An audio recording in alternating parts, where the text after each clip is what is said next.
26 এপ্ৰিল অৰ্থাৎ কাইলৈ নগাঁও, ডিফু, শিলচৰ, কৰিমগঞ্জ, দৰং আৰু ওদালগুৰিত অনুষ্ঠিত হ'ব দ্বিতীয় পৰ্যায়ৰ নিৰ্বাচনৰ ভোট গ্ৰহণ।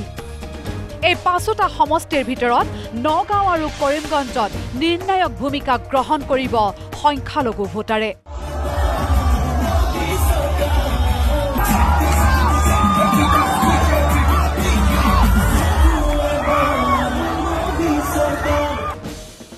দৰং, ওদালগুৰিতো সংখ্যালঘু ভোটাৰে ল'ব বিশেষ ভূমিকা। পিছে কাৰ পক্ষত এইবাৰ সংখ্যালঘু ভোটাৰৰ বহুমূলীয়া ভোট? দ্বিতীয় পৰ্যায়ৰ নিৰ্বাচনী প্ৰচাৰ সভাত এইবাৰ দেখা গৈছে ৰাজ্যৰ ৰাজনীতিত কেতিয়াও নেদেখা কেতবোৰ দৃশ্য। প্ৰথমবাৰৰ বাবে ভাৰতীয় জনতা পাৰ্টীৰ সভাত হাজাৰ হাজাৰ সংখ্যালঘুৰ উপস্থিতি দেখা গৈছে এইবাৰ। কেৱল মুছলমান ৰাইজৰ উপস্থিতিয়েই নহয়, বিজেপিলৈ মুকলি সমৰ্থন জনাইছে মুছলমান ভোটাৰে। নগাঁও লোকসভা সমষ্টিত কিদৰে নিৰ্ণায়ক ভূমিকা গ্ৰহণ কৰিব মুছলমান ভোটাৰে? নগাঁও লোকসভা সমষ্টিত মুছলমান ভোটাৰৰ সংখ্যা 64%।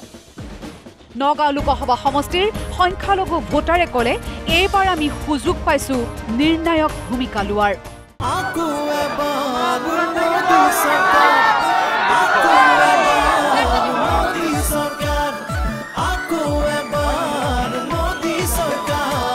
নগাঁও লোকসভা সমষ্টিত এবাৰ সংখ্যালঘু ভোটাৰ সৰ্বাধিক আৰু সংখ্যালঘু ভোটাৰেই নিৰ্ণায়ক ভূমিকা গ্ৰহণ কৰিব। গতিকে আমি এইবাৰ আমি সুযোগ পাইছোঁ যে আমি আমাৰ পচন্দৰ এজন প্ৰাৰ্থী আমি এইবাৰ নিৰ্বাচন কৰিম। মাইনৰিটি মানুহৰ ভোট বেছি আছে, এই সাংসদ কোন হ'ব এইটো মাইনৰিটি মানুহে এইবাৰ চিলেক্ট কৰিব। সংখ্যালঘু ভোটাৰে একেমুখে ক'লে, ভাৰতীয় জনতা পাৰ্টীয়ে উন্নয়ন কৰিছে, আমি বিজেপিৰ লগত আছো, বিজেপিক ভোট দিম।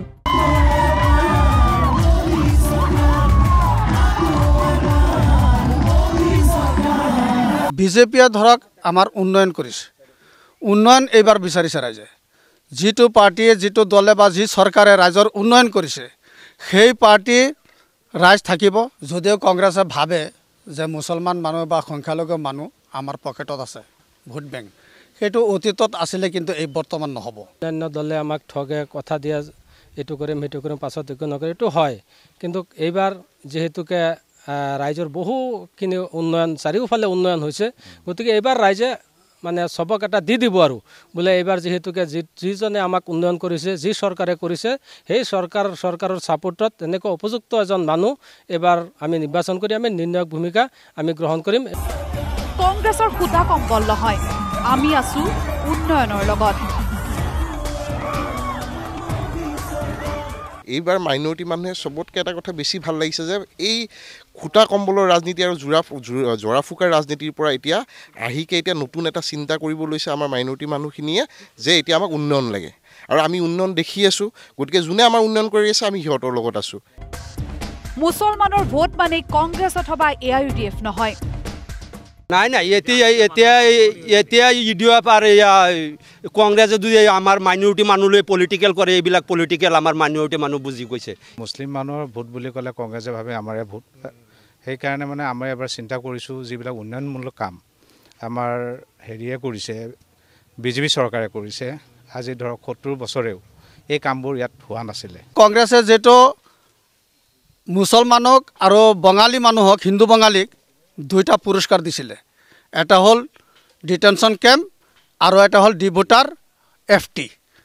ভাৰতীয় জনতা পাৰ্টি হোৱাৰ পিছত আজিৰ পৰা আজিলৈকে দেখা নাই কোনো গাঁৱৰ পৰা এজন ডিটেনশ্যন কেম্পত নিয়া আমি দেখা নাই। 60 বছৰৰ যিটো শাসন, সেই শাসনৰ পৰা আমি এতিয়া অলপ মুক্তি অনুভৱ কৰিছোঁ। নগাঁৱৰ পাছত এইবাৰ আহোঁ মুছলমান ভোটাৰে নিৰ্ণায়ক কৰিমগঞ্জ লোকসভা সমষ্টিলৈ। কৰিমগঞ্জ লোকসভা সমষ্টিত মুছলমান ভোটাৰৰ সংখ্যা 55.7%। কৰিমগঞ্জৰ সংখ্যালঘু ভোটাৰে ক'লে, এইবাৰ ঐতিহাসিক ভোটদান হ'ব কৰিমগঞ্জত। আমি দেখতে পাচ্ছি করিমগঞ্জ লোকসভার এইবার মাইনরিটি ভোট হচ্ছে তিনো দলের বিজয়ের মূল স্পন্দন। সেই জন্য আমি দেখতে পাচ্ছি এবার একটা ঐতিহাসিক পরিবর্তন হচ্ছে মাইনরিটি ভোটের।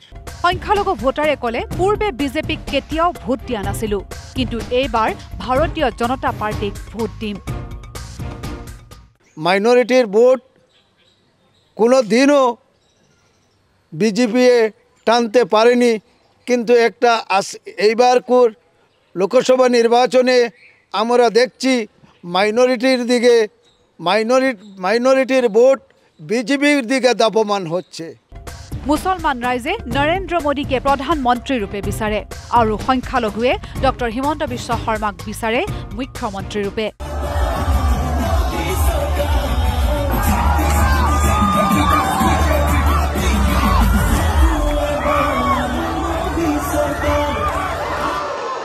হ্যাঁ, সংখ্যালঘুরা মোদিজি আর আমার আসামের সিএম মামা উনাকে দেখে আমরা এই বিজেপিকে প্রবেশ করেছি। এবার সংখ্যালঘুরা যথেষ্ট পরিমাণে বিজেপিকে ভোট দিয়ে বিপুল ভোটে এই কৃপনাথ মাল্লাকে জয়যুক্ত করবেন। দৰং ওদালগুৰিতো প্ৰায় 40% ধৰ্মীয় সংখ্যালঘু ভোটাৰ। দৰং ওদালগুৰিৰ সংখ্যালঘুৱে ক'লে পৰম্পৰাগত ভোট বেংক সলনি হ'ল। কংগ্ৰেছৰ আভুৱা ভৰা কথা মানি নলয় আৰু সংখ্যালঘু ৰাইজে। যে এই যিটো ভোট বেংকৰ ৰাজনীতি, যিটো পৰম্পৰাগত ভোট বুলি কয়, সেই বস্তুটো এতিয়া নাই। এতিয়া পৰিৱেশ সলনি হৈছে। অসমত যেনেকৈ আলি কুলি বুলি এষাৰ কথা আছে, সেইবিলাক কথা এতিয়া নাই।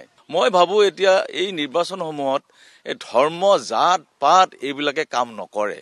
এতিয়া মানুহৰ বিবেকে কাম কৰিব আৰু সমাজৰ হিতৰ কাৰণে, নিজৰ হিতৰ কাৰণে, সন্তানৰ ভৱিষ্যতৰ কাৰণে মানুহে ভোটদান কৰিব। সমাজখনত চৰকাৰে যে নিকা ভাৱমূৰ্তিৰে এই 1 লাখ চাকৰি দি বুলি কৈছিলে, তাৰ 1 লাখ নহ'লেও তাৰ ওচৰা ওচৰি হৈছে বা 50,000 ওপৰত হৈছে। তাততো কোনো জাতি ধৰ্ম চাই দিয়া নাই। তাত মোৰ সম্প্ৰদায়ৰ ল'ৰা ছোৱালী প্ৰথম হৈছে ACSN এলাৰ্ট ছাৰ্ভিচত প্ৰথম হৈছে যিটো ইছলাম ধৰ্মৰ লোক। তাততো কোনো বাছ বিচাৰ কৰা নাই। গ্ৰেড 3 দিছে বা অন্যান্য চাকৰিবিলাক নিকা ভাৱমূৰ্তিৰে চাকৰি দিছে। এই ফেক্টৰবিলাকে কাম কৰিব। কিন্তু এই কংগ্ৰেছক ভোট দি আহিছে, কিন্তু কংগ্ৰেছে বিগত 55 বছৰ এই চৰকাৰ যি চলাই থাকিলে, সেই সময়ত কংগ্ৰেছে আমাৰ খিলঞ্জীয়াই হওক বা মুছলমানসকলৰ ৰাইজৰ পৰা ভোট খালি গ্ৰহণহে কৰিলে, কিন্তু মুছলিমসকলৰ কাৰণে বা সংখ্যালঘু অধ্যুষিত অঞ্চলৰ ৰাইজৰ কাৰণে কোনো উন্নয়ন সাধন নকৰিলে। আমি যিহেতুকে যিখন চৰকাৰে আমাৰ উন্নয়ন সাধন কৰিব, সেইখন চৰকাৰক আমি সম্পূৰ্ণ সহযোগিতা বঢ়োৱাটো উচিত বুলি আমি গণ্য কৰিছোঁ। একাংশ সংখ্যালঘুৱে উদাহৰণ দিলে কিদৰে বিজেপি চৰকাৰে সবকা সাথ সবকা বিকাশৰ শ্লোগানেৰে সকলোৰে বাবে কাম কৰিছে। এতিয়া বহুত পৰিৱৰ্তন হৈছে। এনেকুৱা কোনো কথা নাই যে কংগ্ৰেছকে ভোট দিব লাগিব। হয়, এটা সময়ত কংগ্ৰেছে ভাল কাম কৰিছিল, হয়তো তেতিয়া ভোট দিছিল, কিন্তু এতিয়া দ্ৰুত গতিত ডেভেলপ কৰা দেখা গৈছে। হিমন্ত বিশ্ব শৰ্মা ডাঙৰীয়াক দ্ৰুত ডেভেলপ। আৰু এটা কথা আছে, সবকা সাথ সবকা বিকাশ, যে সকলোকে সমানে মানে বিকাশ কৰি গৈ আছে আৰু সকলোকে সমানে অনুদান দি গৈ আছে এখন চৰকাৰে। উন্নয়নৰ দিশত যিটো গতিত আগবাঢ়িছে, এই আগবঢ়াক লৈ পতিয়নকৈ আমি এতিয়া ইছলাম ধৰ্মী লোকসকলৰ লগতে আমি মৰিয়া সম্প্ৰদায়ৰ সকলো যুৱক যুৱতীয়ে আমি সিদ্ধান্ত লৈছোঁ যে আমি বিজেপিক ভোট দিম। আৰু বিজেপিৰ প্ৰতি সকলোৰে এটা মন, কাৰণ আমি গাঁৱত দেখিছোঁ, আমি খিলঞ্জীয়া গাঁৱৰ মানুহ। গাঁৱত যাওঁতে সুধিলোঁ, চবৰ সেই একেটাই কথা, যিয়ে দিছে সেইফালে আমি আছোঁ। মুঠৰ ওপৰত এইবাৰ প্ৰথমবাৰৰ বাবে নগাঁও, কৰিমগঞ্জ তথা দৰং আৰু ওদালগুৰিত সংখ্যালঘু ৰাইজৰ চিন্তাধাৰাৰ পৰিৱৰ্তন হৈছে। সংখ্যালঘু ৰাইজ থিয় হৈছে উন্নয়নৰ স্বাৰ্থত, উন্নয়নৰ গতিৰ সৈতে খোজ দিবলৈ।